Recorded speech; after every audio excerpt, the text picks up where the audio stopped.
नाशिकमधील अंबड रोडवरील आदर्श नगर येथील विखे पाटील शाळेच्या मागे असलेल्या महाकालेश्वर महादेव मंदिरात 3 दिवस भव्य प्राणप्रतिष्ठा सोहळा पार पडणार आहे।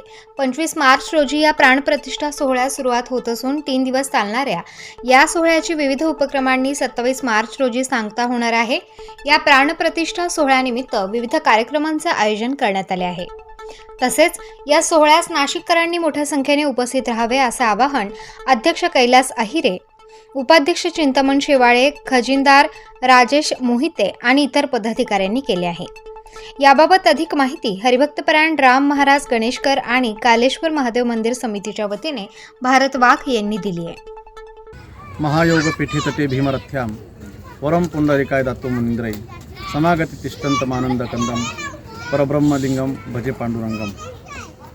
आपल्या या आदर्श नगरमध्ये सर्व आदर्श नगरवासियांच्या अथक परिश्रमातून तन मन धनाने काया वाचा मनाने गेली अनेक दिवसापासून सुरू असणारं मंदिर बांधकाम पूर्णतेला जाऊन दिनांक 25 पासून 25/3/2024 ते 27/3/2024 पर्यंत होणारा मूर्ती स्थापनेचा कार्यक्रम, त्यामध्ये भगवानजी महादेव, नंदिकेश्वर, पार्वती माता, गणराया आणि या मूर्ती स्थापनेनिमित्त होणारा भव्य दिव्य असा असणारा अखंड हरिनाम सप्ताह, त्यामध्ये उद्या सकाळी म्हणजे दिनांक 25/3/2024ला मूर्तींची भव्य मिरवणूक, त्यानंतर 11 जोडप्यांच्या माध्यमातून होणारा मूर्ती स्थापनेचा भव्य दिव्य असा 3 दिवसाचा कार्यक्रम, त्यामध्ये सायंकाळी हरिपाठ, त्यानंतर 7 ते 9 कीर्तन, त्यानंतर दोन्ही वेळेस महाप्रसाद, नाश्ता अशी सर्व व्यवस्था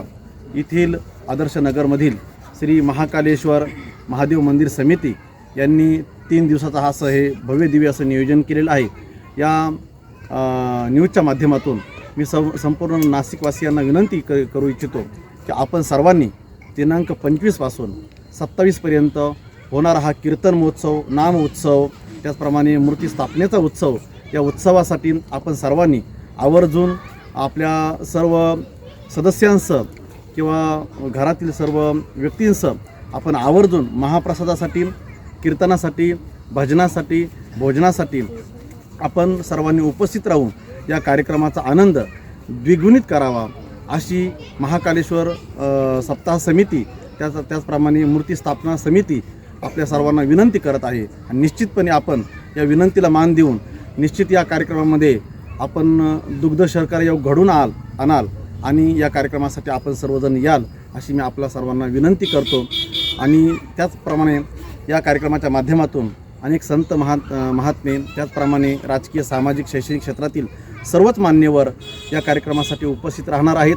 आपण या कार्यक्रमाला उपस्थित राहा आणि आवर्जून या कार्यक्रमाला 3 दिवसामधून भेट द्या, इतकीच आपल्या सर्वांना विनंती करण्यात येत आहे। रामकृष्ण हरी।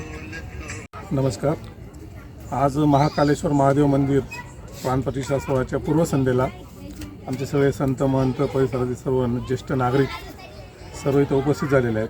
तर कार्यक्रमाची रूपरेषा थोडक्यात सांगतो। उद्या सकाळी 7 वाजता आमची सर्व मूर्तींची मिरवणूक राहील, भव्य मिरवणूक। त्याच्यात त्या मूर्तींचं परिसरामधून वाजत गाजत मिरवणूक केल्यानंतर या ठिकाणी प्रस्थान होईल आणि त्याच्यानंतर सकाळी 9 ते 11 महाकालेश्वर मूर्ती मिरवणूक झाल्यानंतर दशविधी स्थान, प्रधान संकल्प, गणेश पूजन, त्यानंतर पुण्यावाचन, मातृका पूजन, जलयात्रा असे विविध कार्यक्रम दिवसभर चालतील। त्याच्यानंतर दुपारून भजन कीर्तन सेवा उपलब्ध केलेली आहे। भजनी मंडळ नाशिक यांच्याकडून हरिपाठ असेल, तो सायंकाळी 5 ते 5:30 ते 7च्या दरम्यान। आणि त्यानंतर हरिभक्तपरायण श्री भागवताचार्य जनार्दन महाराज काकडे नाशिक यांचे सुश्राव्य असं कीर्तनाचा कार्यक्रम 7 ते 9 असेल। आणि 9 वाजल्यानंतर सर्व उपस्थित जेवढे श्रोते असतील तेवढ्यांना इथं महाप्रसादाचं आयोजन केलेलं आहे।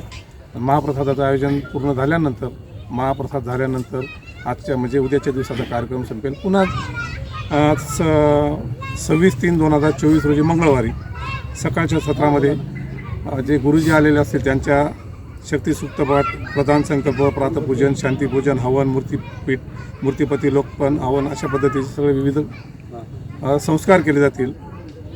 आणि त्याचप्रमाणे संध्याकाळी भजनी मंडळ नाशिक यांचा हरिपाठाचा कार्यक्रम असेल 5:30 ते 7च्या दरम्यान। आणि भागवताचार्य विजय महाराज चव्हाण यांचे सुश्राव्य कीर्तनाचा कार्यक्रम 7 ते 9 असेल आणि पुन्हा 9 वाजता कीर्तन संपल्यानंतर उपस्थित सर्वांना महाप्रसादाचं आयोजन केलेलं असेल. आणि शेवटच्या दिवशी म्हणजे 27/3/2024 बुधवारी सकाळ सत्रामध्ये जे काही उर्वरित पूजापाठ आहे, प्रधान संकल्प, प्रातः देवतापूजन, त्यानंतर हवन, उत्तरांग हवन, बलिदान, मूर्ती प्राणप्रतिष्ठा सोहळा, हा सर्व कार्यक्रम आम्ही दुपारी 12 वाजेच्या आत उरकवणार आहोत. आणि त्याच्यानंतर भजनी मंडळ नाशिक यांच्यातर्फे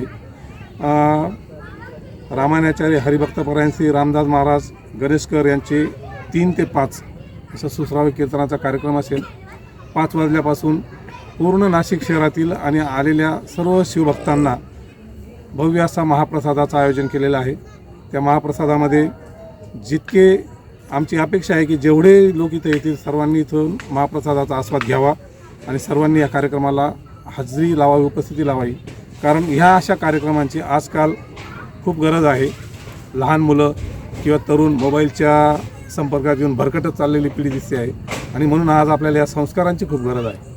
आणि यासाठी गावोगावी अशा प्रकारचा कार्यक्रम व्हायला पाहिजे. हा धर्ममंडप आहे, हा कुठल्याही प्रकारचा कोणतेही राजकीय व्यासपीठ नाही, हे सर्वांना माहिती आहे. आणि त्यामुळे यासाठी सर्वजण एकत्र येऊन या धर्ममंडपाची शोभा वाढवावी, कार्यक्रमाची शोभा वाढवावी, सर्वांनी कार्यक्रमाचा आस्वाद घ्यावा असे आम्ही सर्व आयोजक विनंती करतो आहोत. रामकृष्ण.